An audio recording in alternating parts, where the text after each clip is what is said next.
The year was 2347, and humanity had finally found friends among the stars. Admiral Jake Morrison stood on the observation deck of the starship Endeavour and watched the Velith delegation arrive. Their shuttle was beautiful, all smooth silver lines and soft blue lights. It moved through space like a fish through water, graceful and silent. Jake had spent 30 years in the United Earth Fleet. He had seen many things, but nothing had prepared him for this moment. Today, humans and the Velith would sign a treaty that would change everything. Captain Lisa Brennan walked up beside him. She was his second in command, a woman with sharp eyes and a careful mind. She had spent 15 years learning about the Velith. She spoke their language. She knew their customs. She wanted this peace more than anyone. "They are early," Lisa said. "That is a good sign." The Velith consider being early a mark of respect. Jake nodded. "Let us hope this is real. Let us hope they mean what they say." The Velith had appeared in human space 30 years ago. At first, there was fear. Their ships were bigger, faster, and more powerful than anything humanity had built. Their technology was centuries ahead, but instead of war, they offered friendship. They said they were peacekeepers, guardians of the galaxy. They had helped many young species find their place among the stars. Now they wanted to help humanity too. The Velith were tall, nearly 7 feet, with silver-blue skin that seemed to glow softly. They had 4 arms and large dark eyes that showed deep intelligence. When they spoke, their voices were musical, like wind chimes in a gentle breeze. High Speaker Zorath was their leader. He was old, even by Velith standards, and his skin had faded to a pale gray.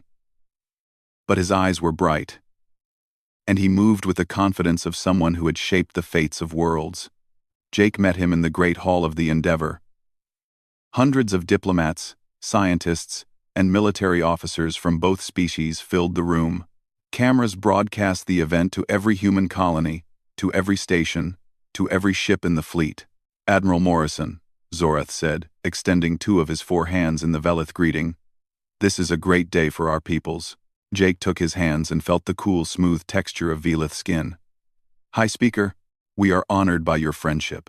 On Earth, billions watched the ceremony. In the city of New Chicago, Dr. Nathan Cole sat with his wife, Amy, and their 2 children.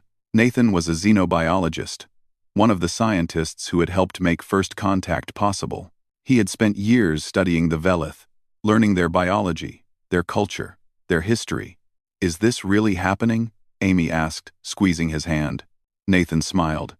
"It is really happening. Our children will grow up in a galaxy at peace." Their daughter, Sophie, was 12. Their son, Marcus, was 9. They watched the screens with wide eyes as the 2 species came together. "Can we visit their planet someday?" Marcus asked. "Maybe," Nathan said. "Maybe someday we can." The treaty was called the Galactic Accord. It promised many things. The Velith would share their technology with humanity.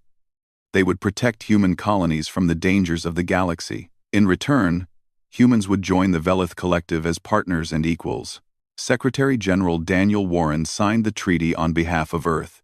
He was a tall man with gray hair and kind eyes. He had worked his whole life for this moment. "Today," he said to the cameras, "we take our place among the stars. Today, we are no longer alone." The crowd cheered. On Earth, on Mars, on the colonies of New Geneva and Haven's Rest and a dozen other worlds, people celebrated. They danced in the streets. They cried with joy. They believed the future was bright, but not everyone was celebrating. In the shadows of Velith space, far from the cameras and the crowds, the High Council of the Collective met in secret. They sat in a dark chamber, their silver-blue skin hidden in the gloom. "The humans have signed," one of them said. "They trust us completely," another replied. "Their military leaders, their scientists, their politicians. They believe we are their friends." High Speaker Zorath entered the chamber. His face, so warm and kind during the ceremony, was now cold and hard. "The humans are everything we hoped for," he said. Their genetic diversity is remarkable. Their creativity, their adaptability. They will serve the collective well. And their homeworld? Another council member asked. Rich beyond measure. Water, minerals, fertile land. It will make a fine addition to our holdings. This was the truth the Velith hid from the galaxy. They were not peacekeepers. They were predators. For thousands of years, they had moved through the stars, finding young species and pretending to be their friends. Then, when the time was right, they struck. 17 species had fallen to them. 17 civilizations had been conquered. Their people enslaved. Their worlds stripped of resources. The Velith had grown rich and powerful on the suffering of others. Now it was humanity's turn. How long before we move? A council member asked. 6 months, Zorath replied. We will invite their leaders to a celebration. A cultural festival to mark the beginning of our partnership. They will come in peace, trusting, and open. And then we will take them all. Their admirals, their scientists, their diplomats. We will cut off the head of their civilization. The rest will fall easily. The council members made sounds of approval. They had done this many times before. It always worked. What about resistance? Someone asked. The humans have a history of war. They fight among themselves constantly. Zorath waved a hand dismissively. That is precisely why they will fall. A species that cannot stop fighting itself will never unite against an outside enemy. When we strike, they will panic, they will scatter, they will turn on each other as they always have. The council laughed. It seemed so simple. So easy. They did not know how wrong they were. Back on the Endeavour, Admiral Jake Morrison stood alone on the observation deck. The celebration continued behind him, but he could not shake a feeling of unease. Something wrong? Lisa asked, joining him. I do not know, Jake admitted. I want to believe this is real. I want to believe they are who they say they are. But, Jake looked out at the stars. Somewhere out there, the Velith homeworld waited. Somewhere out there, the future was being decided. But in 30 years of service, I have learned one thing. If something seems too good to be true, it usually is. Lisa put a hand on his shoulder. Maybe this time is different. Maybe this time, we got lucky. Jake wanted to believe her. He really did. But in 6 months, he would learn the terrible truth. And nothing would ever be the same again. 6 months had passed since the signing of the Galactic Accord. 6 months of hope. 6 months of dreams. 6 months that would end in blood and fire. The Velith had invited thousands of humans to their orbital station above New Geneva. They called it a cultural festival, a celebration of friendship between two great peoples. Diplomats came. Scientists came. Military leaders came. They came with smiles on their faces and trust in their hearts. Admiral Jake Morrison arrived with 300 officers from the United Earth Fleet. Dr. Nathan Cole came with a delegation of researchers. Nearly the entire senior command of humanity's military was there. Gathered in one place, Captain Lisa Brennan was supposed to go. She had been preparing for weeks, excited to see the Velith station up close. But 3 days before the festival, new orders arrived. She was needed on Earth to oversee a training exercise for new recruits. She argued. She protested. But orders were orders. I will bring you back a gift, Jake told her before he left. Something special from the Velith market. Just come back safe, Lisa replied. She hugged him, not knowing it was the last time she would see him alive. The festival began at sunset, Galactic Standard Time. The Velith station was magnificent. A great ring of silver and blue that hung in orbit like a crown above New Geneva. Thousands of guests walked through its halls, admiring the art, tasting the food, listening to the strange and beautiful music. Jake stood with high speaker Zorath, watching the celebration unfold.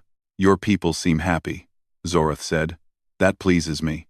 They are grateful, Jake replied. We all are. After so many years alone, it is good to have friends.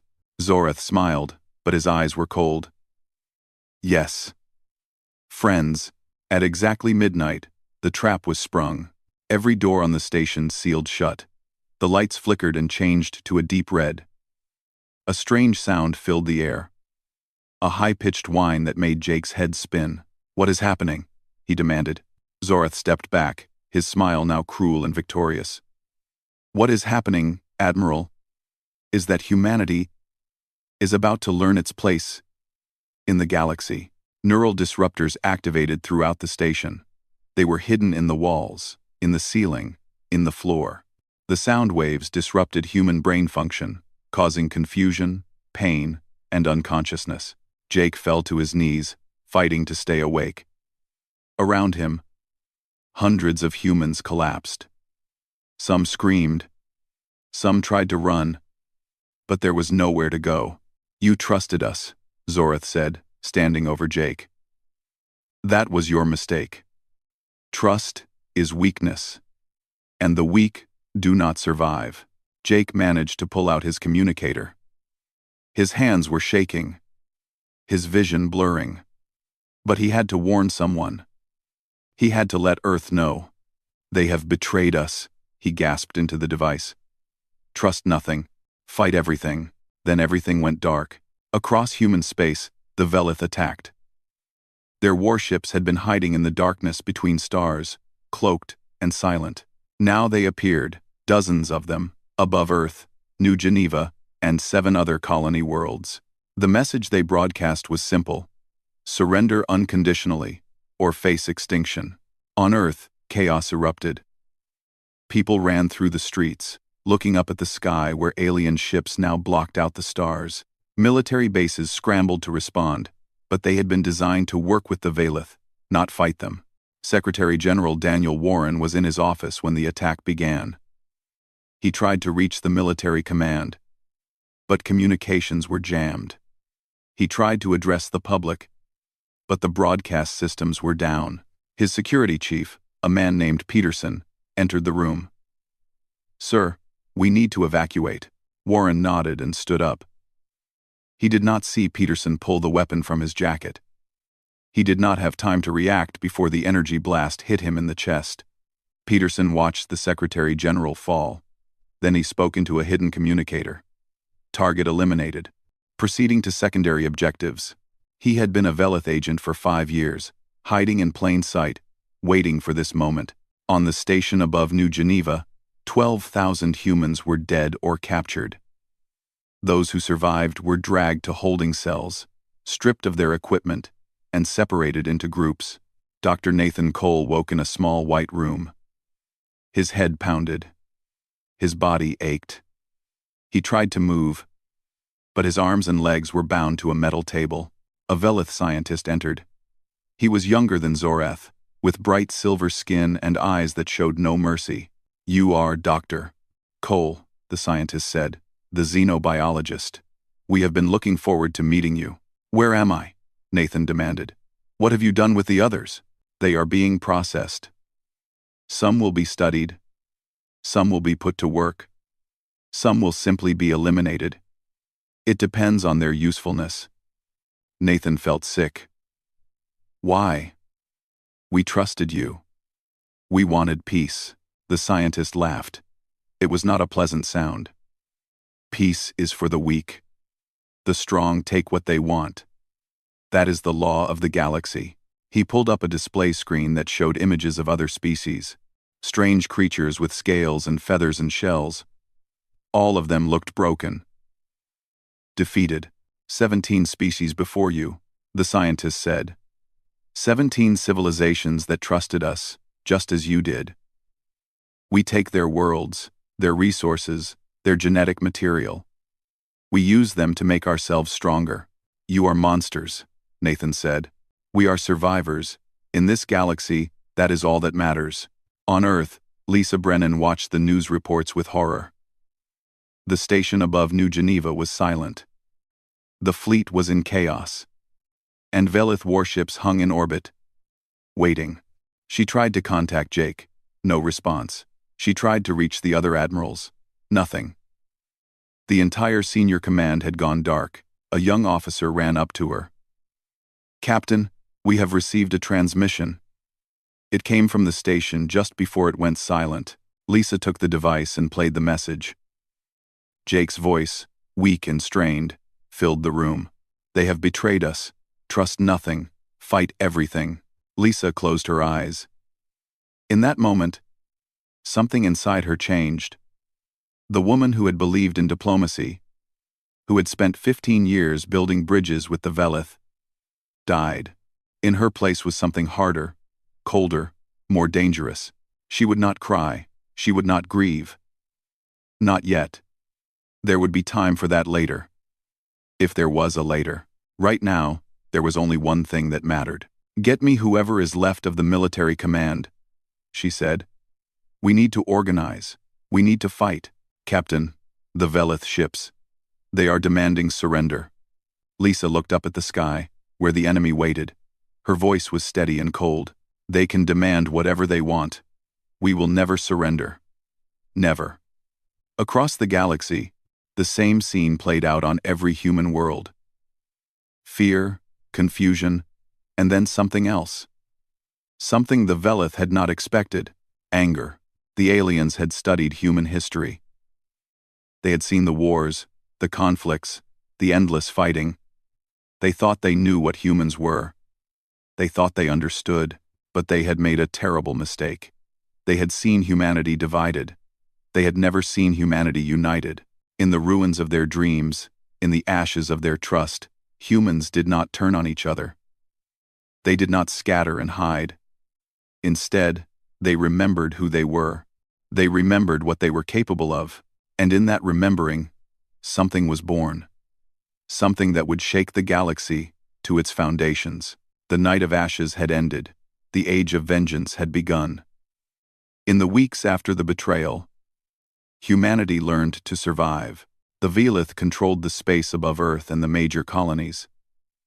Their ships patrolled constantly, shooting down any vessel that tried to escape. They demanded complete surrender, threatening to bomb cities if humans did not obey. But humanity did not obey. General Kevin Santos had been on Mars when the attack happened. He was one of the few senior military officers who had not attended the festival. A veteran of the Mars uprising 20 years before, he knew how to fight against impossible odds. He gathered what remained of the military command. There were not many. Most of the admirals and generals were dead or captured. But those who survived were angry. And angry people could be dangerous. "We cannot fight them directly," Kevin said in their first meeting. "Not yet. Their ships are too powerful. Their technology is too advanced." Quote, "Then what do we do?" asked Colonel Maria Santos, his cousin and one of the best tactical minds in the fleet. "We hide. We build. We wait. And when the time is right, we strike." Lisa Brennan was promoted to admiral. She was the highest-ranking naval officer left alive and free. The title felt heavy on her shoulders, but she carried it with cold determination. "We need to get our people off the main worlds," she said. "The Velith are watching Earth, New Geneva, Mars. We need to scatter, go to places they will not think to look." "The asteroid belts," Maria suggested. "The moons of the outer planets. There are old mining stations, abandoned research bases, places we can hide. And build," Kevin added.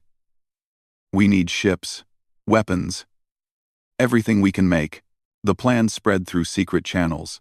Coded messages passed from hand to hand, from ship to ship. Millions of people began to move, slipping away from the occupied worlds in small groups, heading for the darkness between planets.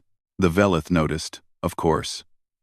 They hunted the refugees, destroyed some ships, captured others. But they could not stop the flow. Humans were clever. They knew how to hide. They had been hiding from each other for thousands of years. On the colony world of Haven's Rest, a young engineer named Ryan Cooper watched the Velith patrol ships pass overhead. He was 26 years old, with brown hair and tired eyes. 3 weeks ago, he had been working on a water purification system. Now he was planning how to kill aliens. His sister Megan stood beside him. She was 2 years younger, with the same brown hair but fiercer eyes. Their parents had been diplomats, stationed on the orbital station above New Geneva. They had died on the night of ashes. We received word from the Resistance, Megan said. They want us to lead a cell here on Haven's Rest. Us? Ryan laughed bitterly. I am an engineer. You are a biologist. What do we know about fighting a war? Nothing. But we can learn. And we have something the Velith do not understand. What is that? Megan looked at the sky, where the enemy ships flew. Her voice was hard. We have nothing left to lose. In the Velith research facility, Dr. Nathan Cole was still alive. They had not killed him because they found him useful. His knowledge of human biology helped them understand their captives better, but Nathan was not helping them. Not really. Every day, he worked in their laboratories, studying genetic samples, analyzing data. And every night, he sabotaged their work. He introduced errors into their databases. He corrupted their research files. He gave them wrong information that would take months to discover. It was slow work. Dangerous work. If they caught him, he would die painfully. But he did not care. Every day he survived was another day he could hurt them. He also passed information to other prisoners. Whispered words in the hallways. Notes hidden in food trays. Slowly, carefully, he built a network of spies inside the enemy's heart. The Velith are planning something big, he told a captured officer one day. They are building a weapon. Something that can destroy entire cities. How do you know? I have seen the plans. I have been delaying them. But I cannot stop them forever. You need to get word to the Resistance. They need to know. End quote. The officer nodded. She was a small woman with a scar on her face, captured during the initial attack. Her name was Helen Ross, and she had already killed 3 guards with her bare hands. I will find a way, she said. I always do. Back in the asteroid belt, Admiral Brennan watched the first new warship roll out of the hidden shipyard. It was smaller than the old Earth vessels, but faster and more heavily armed. They had taken apart captured Velith technology and rebuilt it, improved it, made it their own. How many can we build? She asked the chief engineer. Depends on resources.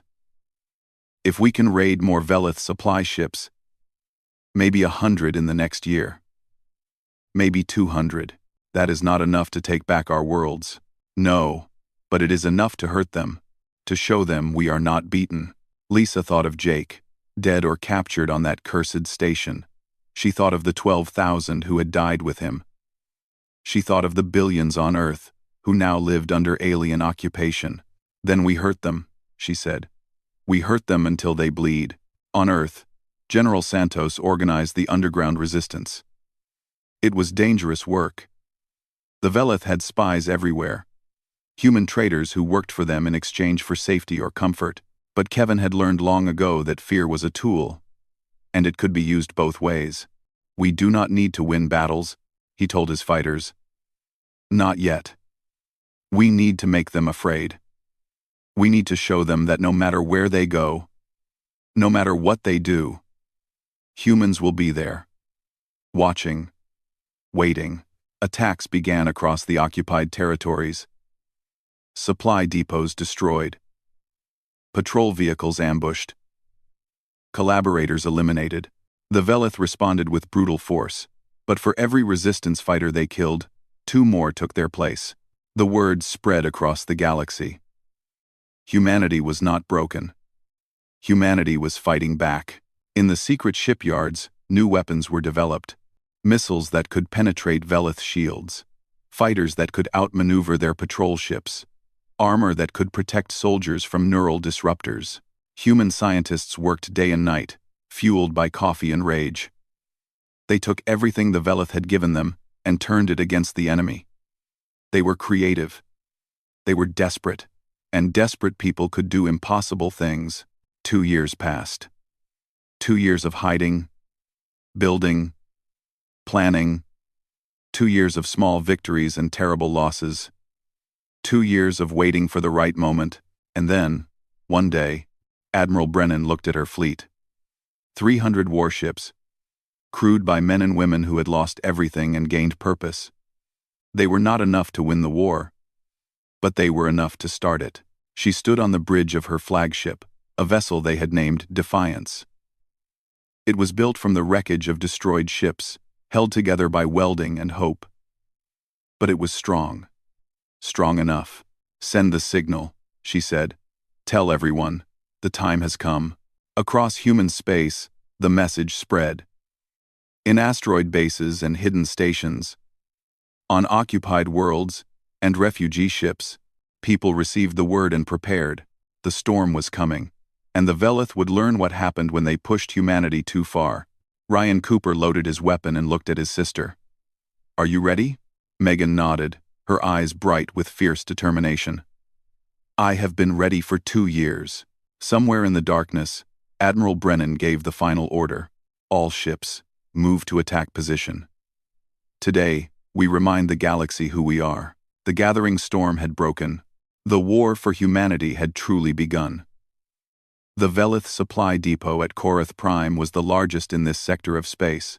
Hundreds of cargo ships came and went each day, carrying weapons, fuel, and food to the occupation forces across human territory. The Velith believed it was perfectly safe. They were wrong. Admiral Lisa Brennan watched through the view screen of the Defiance as her fleet emerged from the nebula where they had been hiding. 300 warships, moving in perfect formation, their weapons powered and ready. "Admiral, the enemy has detected us," her tactical officer reported. "They are scrambling their defense ships." "How many?" 40 warships. Maybe 50. Lisa smiled grimly. "Good. Let them come." The Battle of Korath Prime began at dawn, local time. The Velith were confident at first. They had superior numbers in this sector. They had never lost a major battle in their history. They expected the humans to run. The humans did not run. The first wave of human fighters struck the Velith defense stations, overwhelming their shields with concentrated fire. The stations exploded in brilliant flashes of light. One after another, like fireworks against the darkness of space, the Velith warships moved to intercept, but they were too slow. Human vessels were smaller and faster, designed for exactly this kind of fight. They darted through the enemy formation, firing from all angles, never staying in one place long enough to be targeted. "Focus fire on their command ship," Lisa ordered. "Take out their communications first." 6 human warships converged on the Velith flagship.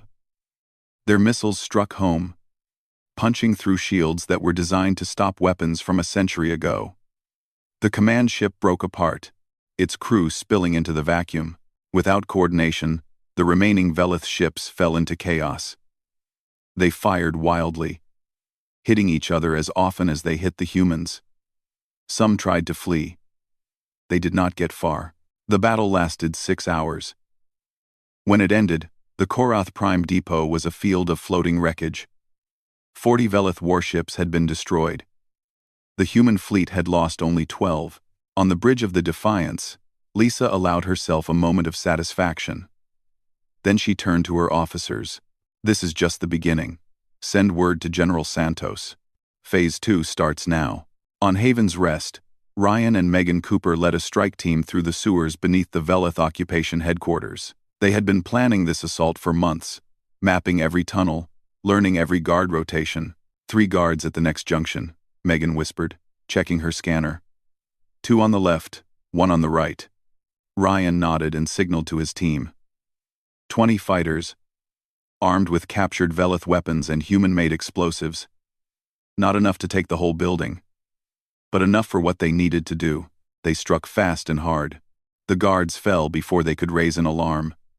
The team moved deeper into the complex, heading for the detention level. Dr. Nathan Cole was waiting when they arrived. He had known they were coming. Helen Ross, the captured officer who had become his partner in sabotage, had gotten word to the resistance weeks ago. "Dr. Cole," Ryan said, breaking open his cell. "We are here to get you out." Nathan stood slowly. He had lost weight during his 2 years of captivity. His hair had turned gray, but his eyes were sharp and clear. "Not just me," he said. "There are 300 other prisoners in this facility. Scientists, engineers, soldiers. We take them all, or we take none." Ryan hesitated. "That was not the plan." But Megan stepped forward. Then we take them all. We did not come this far to leave anyone behind. They freed the prisoners floor by floor, fighting through Velith guards who were caught completely by surprise. Nathan led the way, knowing the layout better than anyone. Helen Ross fought beside him, finally getting the revenge she had dreamed of. When they emerged into the daylight, transport ships were waiting. Ryan had called them in when the mission expanded. It was a risk, but it worked. "Get everyone to the ships," Megan ordered. "We leave in 5 minutes." Nathan stopped beside her. "Thank you for coming back for us." Megan looked at him with fierce eyes. "You slowed down their weapons program by 2 years. You saved millions of lives. We owe you everything. I only did what any human would do." "Yes," she said. "That is exactly the point." News of the victories spread across the galaxy. Korath Prime. Haven's Rest. Dozens of smaller actions on occupied worlds. The Velith were bleeding, and for the first time, they were afraid. The High Council met in emergency session. High Speaker Zorath stood before them, his face dark with anger. "How is this possible?" demanded one council member. "They were supposed to be broken. They were supposed to surrender." "They are humans," Zorath replied. "We underestimated them. Then we stop underestimating. Send the Armada of Ascension. Crush them once and for all." The Armada of Ascension was the greatest fleet the Velith had ever assembled. 500 warships, including their newest and most powerful vessels. It had never been defeated in battle. It had never even been challenged. They sent it to New Geneva, where the betrayal had begun. There, they would destroy the human fleet and end the rebellion forever. Admiral Brennan knew they were coming. Her spies had warned her days in advance. She gathered every ship she had, every fighter, every weapon. 300 vessels against 500. The odds were not good, but humans had fought against bad odds before. The two fleets met in the space above New Geneva, in the shadow of the orbital station where 12,000 humans had died 2 years ago. The station still floated there, dark and silent. A monument to Velith treachery. "All ships, this is Admiral Brennan," Lisa said over the fleet-wide channel. "Today, we fight for everyone we have lost. Today, we show the Velith what humanity really is. No retreat. No surrender. For Earth." "Amity, for Earth." 300 ships replied as one. The battle was brutal beyond anything either side had experienced. Ships exploded in the darkness. Fighters twisted and turned through the crossfire. Missiles and energy beams filled the void until it seemed there was no empty space left. The Defiance led the charge, diving straight into the heart of the Velith formation. Lisa had calculated that their commanders would be in the center, protected by layers of ships, kill the leaders, and the rest would fall apart. She was right. The human fleet punched through the outer defenses, losing ships with every kilometer gained. But they did not stop. They did not turn back. They fought with the fury of people who had nothing left to lose and everything to prove. The Velith flagship, a massive vessel called the Eternal Dominion, waited at the center. It was the pride of their fleet, armed with weapons that could crack planets. One shot from its main cannon could destroy anything in the human arsenal. But to fire that cannon, it needed time to charge, and Lisa was not going to give them time. "All ships, concentrate fire on the flagship. Everything we have." 12 human warships converged on the Eternal Dominion. Missiles, energy beams, railgun rounds, everything. The Velith shields flickered and failed. The hull cracked. The ship began to break apart. On its bridge, the Velith commander sent one final message before the vessel exploded. "This is not possible. They are only humans." When the flagship fell, the rest of the armada lost its will to fight. Ships began to flee, jumping to faster-than-light speed in desperate attempts to escape. The human fleet pursued, destroying those they could catch, letting others go to spread the word. The Battle of New Geneva was the turning point of the war. The Velith had sent their greatest fleet, and it had been broken. The myth of their invincibility was shattered forever. On the bridge of the Defiance, surrounded by the cheers of her crew, Admiral Brennan looked at the orbital station where Jake Morrison had died. "We are coming back for you," she whispered. "All of you, I promise." General Santos received the news on Earth, where the resistance was preparing for its own uprising. He read the reports and allowed himself a rare smile. "It is not over," he said to his officers.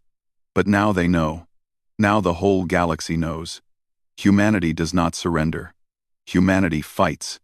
The fire of vengeance had burned bright, and it was not done burning yet. The final campaign against the Velith Collective lasted 18 months. 18 months of battles, of sacrifices, of victories won with blood and determination. Humanity pushed deeper into enemy space than any other species had ever done. Admiral Lisa Brennan led the advance. Her fleet, now grown to over 500 ships, cut through Velith defenses like a blade through paper. Every world they liberated added more fighters to their cause, not just humans, but members of the 17 other species the Velith had conquered. The Torvaki, a reptilian people who had been enslaved for 3 centuries, sent their best warriors. The Milani, small creatures with brilliant minds, provided technology and intelligence. The Vorth, massive beings with skin like stone, became the shock troops of the Liberation Army. "We thought we were alone," a Torvaki commander told Lisa after his world was freed. "We thought the Velith were too powerful to defeat. You showed us we were wrong. We could not have done this alone," Lisa replied. "None of us could. Together, we are something the Velith never expected." On Earth, the occupation ended with a single day of fierce fighting. General Kevin Santos led the uprising personally, directing attacks on Velith command centers across the planet. By sunset, the last alien soldiers had surrendered or fled. The celebration lasted for days. People danced in the streets of every city, waving flags and singing songs of freedom. But Kevin did not join them. He was already planning the next phase. "The war is not over until we take their homeworld," he said. "Until the Velith know, in their hearts, that they can never do this again." Dr. Nathan Cole had become a symbol of resistance. After his rescue from the prison facility, he traveled from world to world, speaking to crowds of millions. He told them about the horrors he had witnessed, the crimes the Velith had committed, the courage of those who had fought back. His wife Amy watched one of his speeches from their home on Earth. Their children, Sophie and Marcus, sat beside her. They were older now. Teenagers who had grown up during the war. They had learned things no children should have to learn. "He looks so different," Sophie said quietly. "War changes people," Amy replied. "But inside, he is still the same man. He is still your father." When Nathan finally came home, the reunion was quiet and private. No cameras, no crowds. Just a family holding each other and crying tears they had saved for 3 years. "I thought I would never see you again," Amy whispered. Nathan held her close. "I never stopped fighting to come back. Not for 1 second." The assault on the Velith homeworld was the largest military operation in galactic history. 700 warships from a dozen species gathered at the edge of Velith space. Millions of soldiers prepared for the ground invasion. Everyone knew this was the final battle. The Velith had fortified every approach. Defense platforms surrounded their system. Minefields stretched across the darkness. Their remaining fleet, rebuilt and reinforced, waited in defensive formation. But they were afraid. For the first time in their history, the Velith were facing an enemy they could not defeat through treachery or superior force. They were facing an enemy that would not stop. Admiral Brennan addressed the combined fleet before the attack. "We did not start this war," she said. "We wanted peace. We wanted friendship." The Velith answered with betrayal and murder. "Today, we end what they began. Today, we show the galaxy that justice is not just a word. It is something worth fighting for." The siege lasted 4 months. It was the longest and bloodiest campaign of the war. Defense platforms fell one by one. Minefields were cleared at terrible cost. The Velith fleet fought desperately, knowing that defeat meant the end of their empire. But in the end, nothing could stop the tide of vengeance that humanity had unleashed. The final battle took place above the Velith capital city, a sprawling metropolis of silver towers and blue lights. Ryan and Megan Cooper led the ground forces that landed on the surface, fighting through streets filled with enemy soldiers. "Keep pushing," Ryan shouted to his troops. "The High Council chamber is just ahead." They reached the chamber as the sun was setting. The great doors, decorated with symbols of Velith power, fell before their explosives. Inside, the High Council waited, surrounded by their personal guards, but the guards did not fight. They dropped their weapons and stepped aside. They knew it was over. High Speaker Zorath stood alone in the center of the chamber. He looked old now, older than Lisa had ever seen him. The weight of defeat had crushed something inside him. "You have won," he said as Admiral Brennan entered. "What do you want?" Lisa walked toward him slowly. She thought of Jake Morrison, the mentor she had loved like a father. She thought of the 12,000 dead on the Night of Ashes. She thought of the billions who had suffered under Velith occupation. "I want you to kneel," she said. "I want you to surrender unconditionally. And I want you to face justice for what you have done." Zorath hesitated. For a moment, pride flickered in his eyes. He had ruled the collective for 200 years. He had never knelt before anyone, but then he looked around the chamber. He saw the human soldiers, the Torvaki warriors, the Milani scientists, the Vorth shock troops. He saw the united face of a galaxy that had risen against him. Slowly, painfully, High Speaker Zorath knelt. The broadcast went out across every world, every station, every ship in the galaxy. The leader of the Velith collective, the architect of 17 conquests, knelt before a human admiral and begged for mercy. Lisa let the moment stretch. She wanted everyone to see. She wanted everyone to remember. Then she spoke, her voice carried to billions of listeners. "You promised us peace, and you gave us war. You thought betrayal made you clever. You thought cruelty made you strong. You were wrong." She paused, looking down at the broken leader before her. "Humanity does not forget. We do not forgive easily. But we are not you. We will not destroy your species. We will not enslave your people. We will rebuild what you broke. And every day, for the rest of your existence, you will remember what happens when you betray the people of Earth." The Velith collective was dismantled. Their leaders faced trial for their crimes against multiple species. Some were executed. Others were imprisoned for life. The wealth they had stolen was returned to the peoples they had conquered. The 17 enslaved species were freed and given aid to rebuild their civilizations. New alliances formed, built on trust and mutual respect instead of fear and domination. On Earth, monuments were raised to honor the fallen. Admiral Jake Morrison's name was inscribed on the Wall of Heroes in New Chicago, alongside thousands of others who had given their lives. Dr. Cole spoke at the dedication ceremony, his voice breaking as he remembered the man who had sent the final warning. "Trust nothing. Fight everything," he said. Those were his last words. And we listened. We fought. And we won. Ryan and Megan Cooper became governors of New Geneva, overseeing its rebirth from the ashes of betrayal. The orbital station where the massacre had occurred was transformed into a memorial, a reminder of what had been lost and what had been gained. Admiral Lisa Brennan retired to a small farm on Mars. She spent her remaining years writing the true history of the war, making sure no one would ever forget. Sometimes, on clear nights, she would look up at the stars and think of all the friends she had lost along the way. "We did it, Jake," she would whisper. "We made them pay." And across the galaxy, a lesson was learned. Humanity could be trusted as allies.